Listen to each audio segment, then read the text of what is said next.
Hi everyone, welcome to my YouTube channel sir मैं education IGNOU. तो आज की इस वीडियो में डिस्कस करने वाले हैं PCOS 183 computer application business solve important questions. तो इस इम्पोर्टेंट क्वेश्चंस में मैंने सारे टाइप के क्वेश्चंस लिख रखे हैं, 10 मार्क्स से ऊपर के भी, 10 मार्क्स के भी, 5 मार्क्स के भी। ठीक है, तो धीरे धीरे करके एक्सप्लेन भी करेंगे। और अगर आपको ये PDF चाहिए, सॉल्व पेपर वगैरह चाहिए, तो इसी सब्जेक्ट की, तो आप हमारे एप्लीकेशन से डाउनलोड कर सकते हो। ठीक है, एप्लीकेशन का लिंक मैंने डिस्क्रिप्शन में दे दिया है।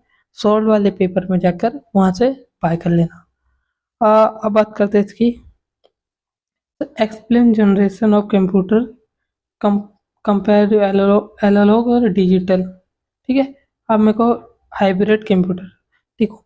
सबसे पहले जो कंप्यूटर आते थे जनरेशन में, इसमें एक चीज़ थी, improvement of technology, storage capacity and cost का फ़र्क आया। ठीक है, पहले फर्स्ट जनरेशन में था, क्या था कि हाई लेवल हाई थे, कॉस्ट हाई थी, इलेक्ट्रिसिटी ज़्यादा लगती थी, लार्ज एरिया था एंड मोर कैपेसिटी बहुत कम होती थी।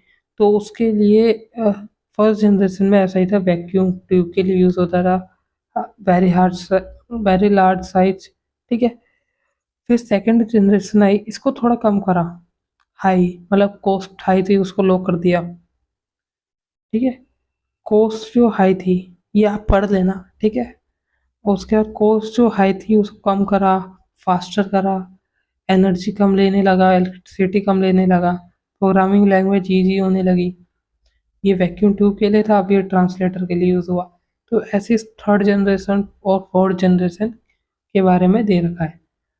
ये आप PDF आप पढ़ लेना, मैं बस इसको थोड़ा थोड़ा एक्सप्लेन कर रहा हूँ कि रो कंप्यूटर का बिजनेस में क्या रोल है। बहुत सारे, सबसे ज़्यादा जो मेन हो डाटा प्रोसेसिंग, मतलब किसी भी कस्टमर का डाटा सेव करने के लिए बिजनेस कंप्यूटर का मेन रोल होता है बिजनेस के अंदर।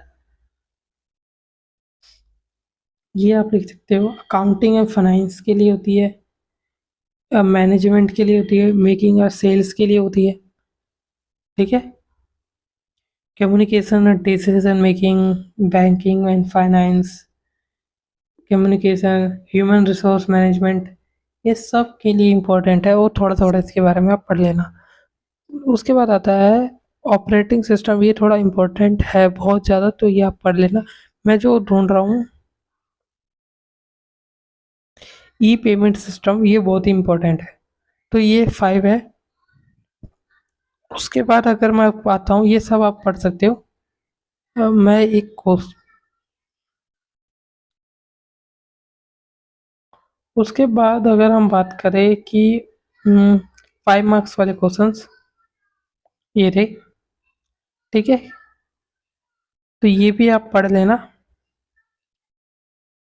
शॉर्ट नोट्स, ये भी आप देखो, आप देख सकते हो शॉर्ट नोट्स भी इसमें।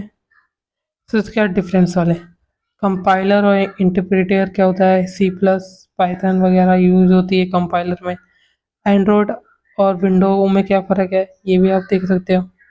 तो डिफरेंस वाले क्वेश्चन आते ही आते हैं, तो इसको भी आप अच्छे से पढ़ लेना। एंड देन PDF इतनी ही है, करीब हम आगे 20 लिखे मैंने ये डिफरेंस वाले क्वेश्चन। तो इसको डाउनलोड कर लेना, आप पढ़ लेना। अब डाउनलोड कैसे करना वो भी बता देता हूँ आपको। देखो, सबसे पहले एप्लीकेशन पे डाउनलोड करने के बाद सॉल्व वाले सेक्शन पे आकर, सॉल्व वाले सेक्शन पे आके अपना कोड यहाँ पर सर्च करना है। यहाँ पर दूसरा कोड लिखा है, इसके जगह BCOS 183।